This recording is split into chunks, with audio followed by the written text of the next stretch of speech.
Did you just get a credit card and are wondering how you can correctly use it to set yourself up for a wonderful credit score and a life full of riches? Or maybe you're in the other boat and you've had your credit card for quite some time now and are still wondering why you don't have a credit score.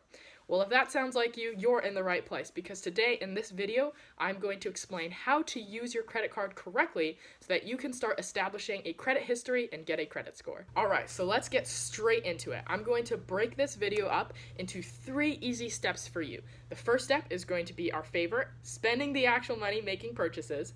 The second step is going to make sure you have a statement balance. And the third step is going to be paying off your balance in full, on time, before the due date is due, and then it's just a rinse and repeat of those 3 steps. So the first step, like I mentioned, our favorite, spending the money. This means going out, buying groceries, getting gas, buying the latest game, TV, whatever you had your eye on, paying your Wi-Fi bill, anything that you can spend your money on, that's the first step. Swipe that credit card and spend some money. The second step is where maybe if you've been using your credit card and you haven't been getting a credit score, this might be the step where things are going wrong. So once you've spent that money, you have the option to go in and manually pay for things, right? So you can manually pay off your credit card and bring your balance down. Now, the mistake here is once you've spent that money, it takes some time for that money to process, obviously, to be posted to your account, and it also takes some time for your statement balance to be calculated and to be posted to that statement. Now, it's important to understand how credit scores work and why we have them, right? Credit scores are to show lenders that you are creditworthy and trustworthy, meaning that they can lend you money and they will know that they will get their money back, meaning you can pay them back, and on time.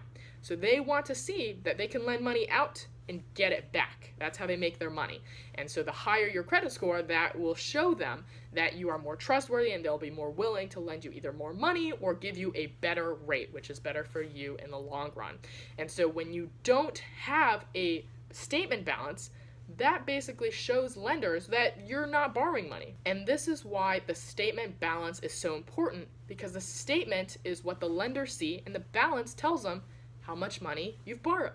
So what you want to happen is you want them to see a statement balance showing that you've borrowed money, and then once they see that you've borrowed some, they want to see, oh, you've paid all of it back in time. So what happens if you swipe your credit card, pay it off manually, and a $0 balance gets posted to your statement? Well, you know that you paid it on time and that you were able to spend money, pay them back on time, and be very conscientious with your money. But on their end, when they see the statement balance, they're like, oh, this person did not borrow any money, which is also good, right? It shows them that, okay, at least they're not spending huge amounts of money and getting into debt and having to pay interest. That's good, but it also doesn't show them the purpose that you can borrow and pay back money in a timely manner, right? And so that's why the second step, very important, is that you wait and allow your balance to show up on your statement. So it's totally fine if you want to go in and make some payments yourself, go for that, but make sure that you don't pay off the entire amount. Leave a little bit so that there is a balance posted to the statement showing the lenders that, okay, this person has borrowed money. Okay, that's very important to keep in mind. You need a statement balance to show up. It's not necessarily good that it's always a 0 balance, because it shows that you haven't borrowed any money. What I want you to see is I want you to see a statement balance. I don't want you to see a balance from the last period. I want you to see this period's statement balance. And then for the third step, you're going to pay off that balance. Now, when we get into this third step, it's just a matter of preference. So you have 2 options. You can manually pay it off, or you can use AutoPay.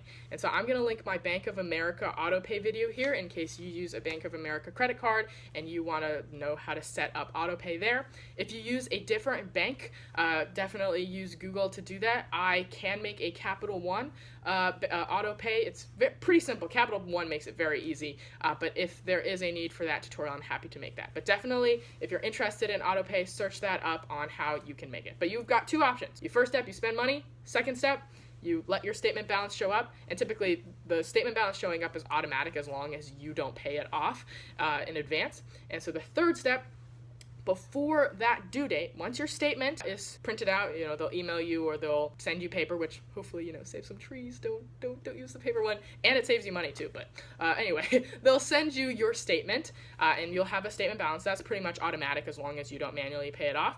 Third step, you can manually pay it off before the due date, meaning you can mark your calendar or you can check your email. You're like, oh, it's due on the 20th. And then you go manually and you let me send in my little payment, right? That is one way, totally fine. If manually paying works for you and you've got a great memory and you can stay on top of it and you can make sure that you'll pay that balance before the due date, go for it.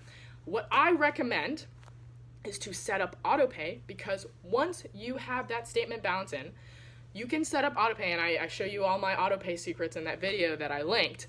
But once you set up autopay, you want to set it up to pay the full statement balance around, a few days before the due date. I do 3 days before to give me a little bit leeway, but generally, just a few days, a week before, 1 or 2 days before, just some days before the balance is due. Remember, the full balance. We're paying the full balance on time. So setting up autopay, you're going to pay the full balance a few days before the payment due date, and autopay will do it for you, right? So every time you spend the money, your statement is posted, autopay will pay it off for you, whatever, time period, 3 days before, 5 days before, whatever time that you set it up, and you don't even need to worry about it. And then it'll just rinse and repeat. First 3 steps, over and over again. You're going to spend money, that statement balance is going to be posted, and then you'll either pay it off manually or with autopay. Both options are very good. I highly recommend setting up autopay though, because you will never forget. It is a computer automated process. You will never be late if you set it up correctly. But there's nothing wrong with paying it off manually as long as you do it on time and pay off the full balance. So those are the 3 steps to using your credit card, and hopefully that was helpful. Now, let's say you have been doing the 3 steps that I mentioned correctly. You're using your credit card correctly, and you ask me, why do I still not have a credit score? Well, if you are a new credit card holder or you are just starting to establish your credit history, meaning you've never been an authorized user, you never had a credit card before, just starting to establish your history, don't fret if you are a new user, because for some people it will take minimum 6 months just to start getting a credit score. For some people it might take 1 to 2 months, 3 to 4 months. For some people it might take minimum 6 months. So if you're in that boat and it's, been a few months, but, not quite 6 yet, don't worry, be patient, wait it out, just keep doing what you're doing, and you will be rewarded with a great credit score. All right, so I hope this video was helpful. If it was helpful in any way, or if you liked it, please consider giving it a like. Please consider subscribing if you'd like to. If you have any other questions, concerns, any comments at all, feel free to leave me a comment below. I love responding, but otherwise, thank you for your time. Thanks for watching. Really glad you're here, and I hope you have a wonderful day. Bye.